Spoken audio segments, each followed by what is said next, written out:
A while back, I had been hired to be the marketing person for a family business. It was a fitness equipment liquidator that had been founded by a gold medalist Olympian. He had fallen into some mental health issues and had delegated his wife to take over the business. She didn't have the experience but took the reins anyways, and she and her children ran the place, albeit with some success. So this is where I come in. The first red flag I should have seen was that she was trying to screw over the recruiter by wanting us to do a side deal to pay me technically less but still more than I would have gotten without the recruiter as the middle person. But I was in bed and I didn't think too much about it. The next thing was how embedded the family aspect was in this business, that there was basically no distinction between the employees and family affairs being wrapped up in their work environment too. But I was just happy to finally be in a space where I felt welcome and almost love-bombed by the chief executive officer who treated me like one of her own children. Always lots of hugs and even kisses during good morning meetings as if we were coming downstairs for breakfast. Meetings ended up turning into brainstorming sessions because the chief executive officer's children and the workers were so scatterbrained and didn't want to commit to any specific plans of action, and I was basically on my own when it came to any marketing of anything because nobody would actually participate if it came down to it. About a month or so into it, I get ambushed by the chief executive officer and her daughter, who was like the operations person technically or something. Both were wondering why we hadn't achieved as much as I had wanted to, and when I explained that I didn't really receive much help or participation from anyone, suddenly it became all about blaming me for everything wrong and why sales were down and why nothing was exponentially growing as she had hoped they would. I explained what actions I had taken and that I was doing exactly what I said I was going to do. It wasn't my fault nobody wanted to help when they said they would. It didn't matter. They wanted me gone because they expected the moon in 3 weeks' time with zero budget and zero help from anyone else. So I just left. I want to add I did a lot while there.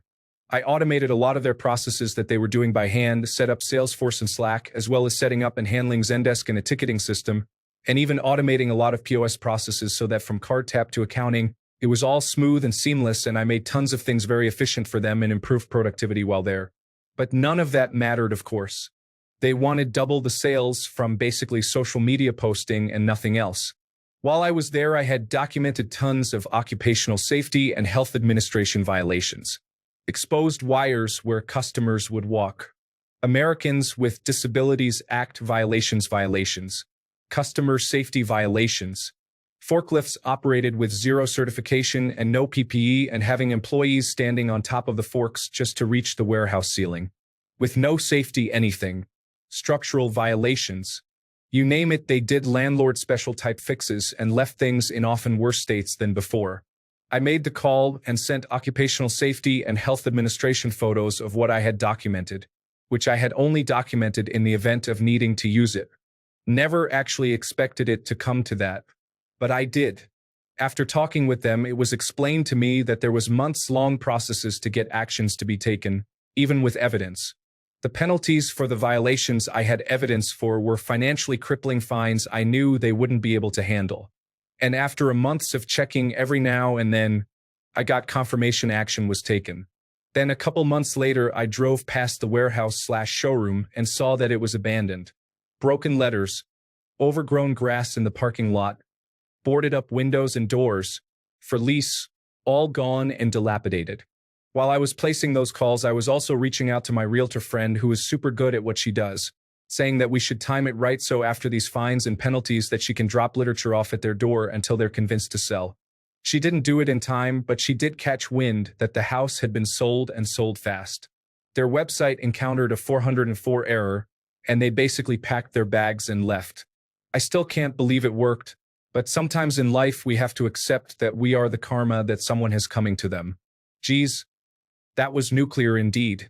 What a fucked up work environment, both the physical violations but also the family part, plus the unrealistic expectations.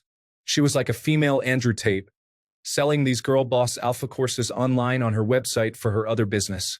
As if the warehouse wasn't the thing keeping everyone's lights on. Literally thought herself this amazing business person when really she was just appointed by a husband who I don't doubt suffered somewhat from her. If that's how I was treated, I can only imagine a husband who stopped being the breadwinner would get treated behind closed doors. Wow, for you to have the foresight to document all that you must have known how it was going to turn out. Always good to have cards in the deck.